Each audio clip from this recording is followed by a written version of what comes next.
एक लड़की थी, वह बड़ी सुंदर थी।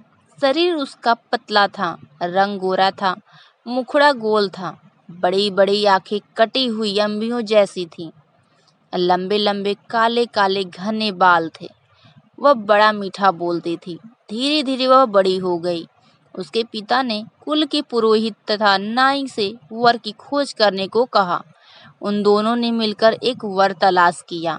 न लड़की ने होने वाले दूल्हे को देखा, न दूल्हे ने होने वाली दुल्हन को।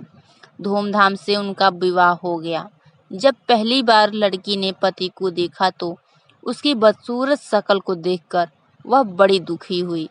इसके विपरीत लड़का सुंदर लड़की को देखकर फूला न समाया। रात होती तो लड़की की सास दूध औटाकर उसमें गुड़ या शक्कर मिलाकर बहू को कटोरा थमा देती और कहती, जा अपने पति को पिला आ। वह कटोरा हाथ में लेकर पति के पास जाती और बिना कुछ बोले चुपचाप खड़ी हो जाती। उसका पति दूध का कटोरा ले लेता और पी जाता। इस तरह कई दिन बीत गए। हर रोज ऐसा ही होता। एक दिन उसका पति सोचने लगा, आखिर यह बोलती क्यों नहीं।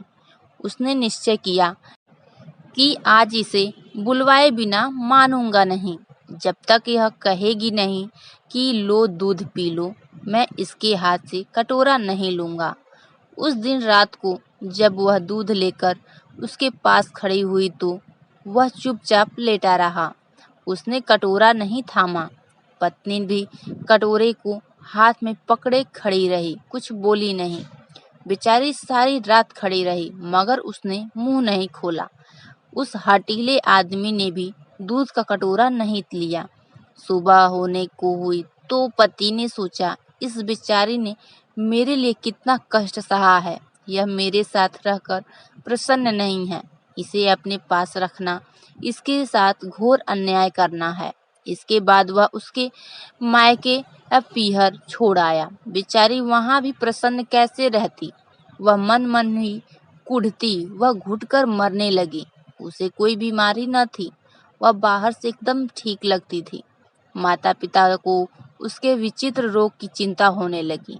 वे बहुत से वैद्यों और ज्योतिषियों के पास गए, पर किसी की समझ में उसका रोग नहीं आया। अंत में एक बड़े ज्योतिषी ने लड़की के रंग रूप और चाल ढाल को देखकर असली बात जान ली। उसने उसके हाथ की रेखाएं देखी।